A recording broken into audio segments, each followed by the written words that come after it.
Before I start this lesson, I'd like to give all praise and glory and honor unto Yahweh, Ba'ashem Yahweh Shai, Ba'ashem Rukak Wadash, double honors to Apostle Elders and Bishops of Great Millstone, rule well and teach well. Shalom to 144,000 men that's pushing and believing this word in all true sincerity and sacrificing their lives and wants to do so. Shalom to the men, women, and children that's tuning in and listening. And shalom to the Israelite foreigners scattered abroad on all four corners of the earth.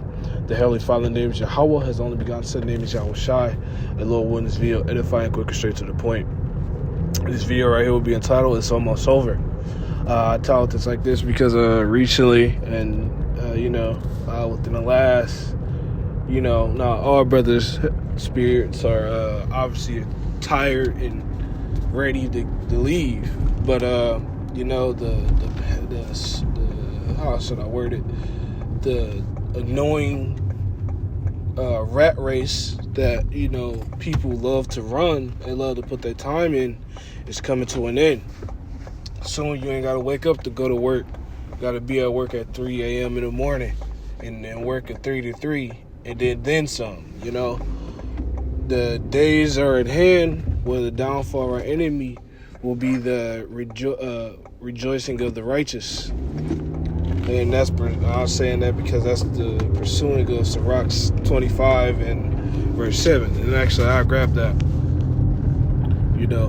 We are very much awaiting. We're very much awaiting the return.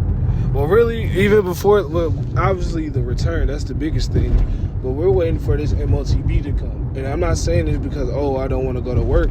I'm saying this because of the simple fact of that everything that you put your time and energy and effort into in Babylon the Great, it always fail. When you realize that what you're a part of in this American society is all meaningless, as they say, and it is. You work till you drop. Your 401k is getting garnished. Your own government will have you out here working until you're 80 years old.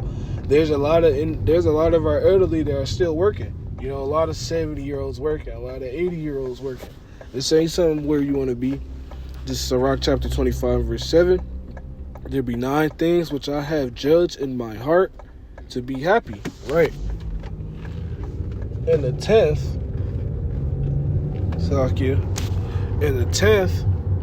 I will utter with my tongue. A man that had joy of his children. Right.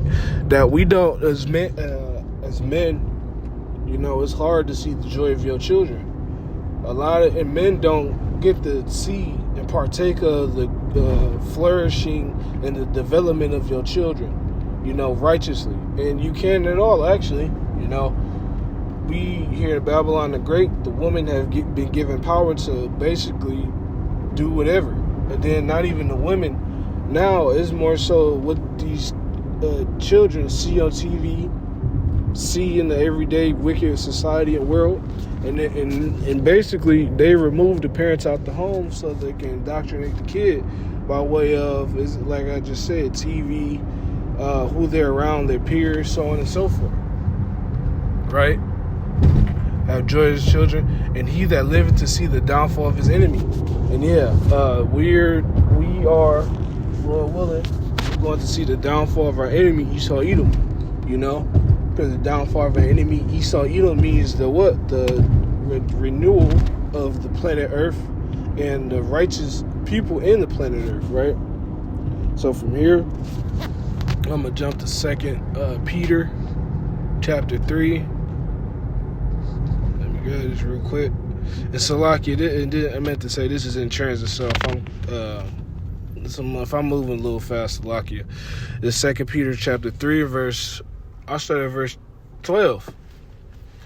Looking for and hastening unto the coming of the day of Yahweh, wherein the heavens, being on fire, shall be dissolved, and the elements shall melt with fervent heat. Nevertheless, right? This is actually real quick. Even though we are living in this current society and rulership in Babylon the Great, America.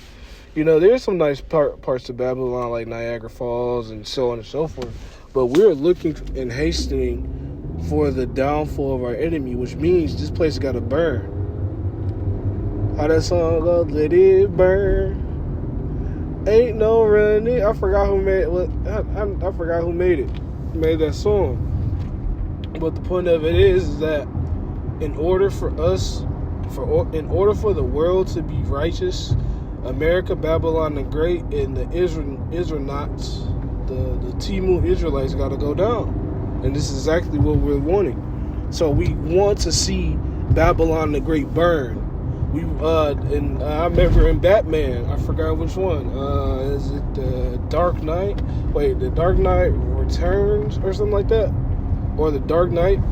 The guy that was playing Alfred said some men want to watch the world burn. You can take two things from that. Well, spiritually, I took two things from that. The wicked want to watch the world burn. If they can't win, nobody win, right? But I also took as well is that, on the righteous side, the elect want America, Babylon the Great to burn. Because a lot of people here in Babylon the Great, this is their world. This is all they know. This all they can. These heathens, this is all they, to a degree, some of the heathen on the other side, on the eastern side of the world, they know Babylon the Great ain't the end all be all, but they know at the same time they can't live without Babylon. And these heathens very much put all their time, effort, energy, and effort into what? Making sure Babylon flourish, making sure Babylon is flowing to get their benefits. But the elect want America, Babylon the Great to burn, regardless of what God comes with that. Now obviously it's not going to be easy. We got to forsake things, be of the world but not in the world. Obviously we got family that going to catch judgments. Things that we spent money, time, energy, and effort on, that's going to burn too. But what? We're putting up our treasures in heaven, and I'm going to grab that as well.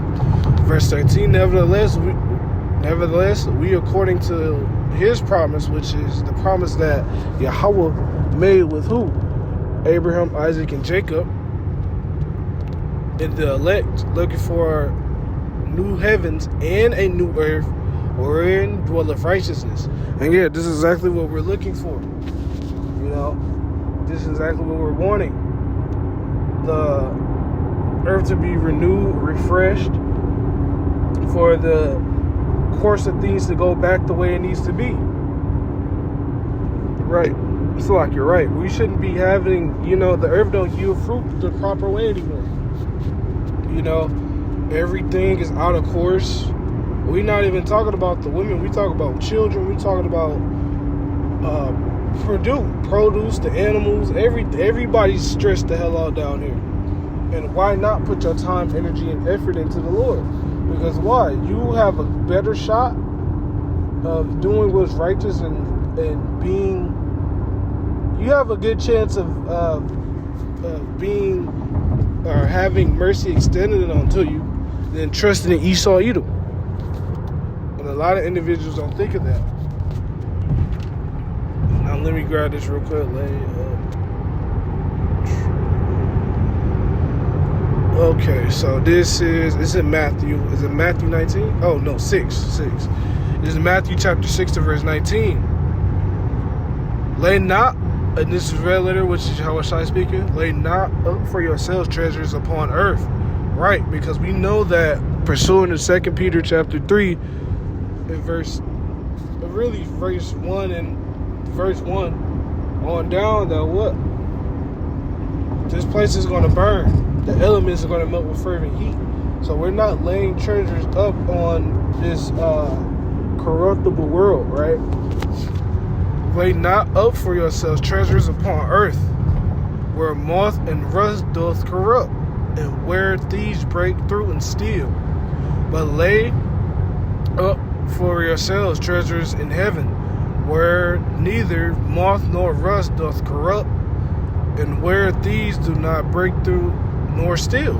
And this is exactly what we're looking for, because we are wanting and are doing. we're putting all our time, energy, and effort into what the Lord wants us to do. Prophecy. We don't care about anything else besides that. Now, obviously, we have to take care of our everyday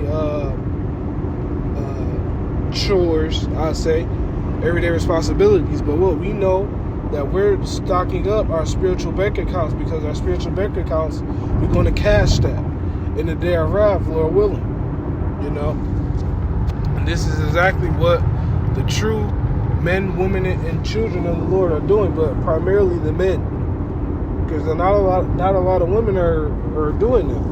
You know, the elect lady, which, you know, you got the sisters, right, that are doing that as well. And the sisters are going to get a husband, however the Lord deems it so. But this is exactly what we're doing. This is exactly what we're wanting to do. We don't care about nothing else. So the everyday rat race, the sighing and crying of seeing or dealing with Babylon the Great is going to come to an end. And rightfully so, because we know that a wicked ruler is ruling. And these Amalekites are the problem. And the Lord is going to remove the problem and put the problem under subjection. But Lord, when this video edified, I'm going to close out by giving all praise and glory and honor unto Yahweh, Ba'ashem, Yahweh Shai, Ba'ashem, Rakakwadash. Lord, when this video edified, and unto next, Shalom.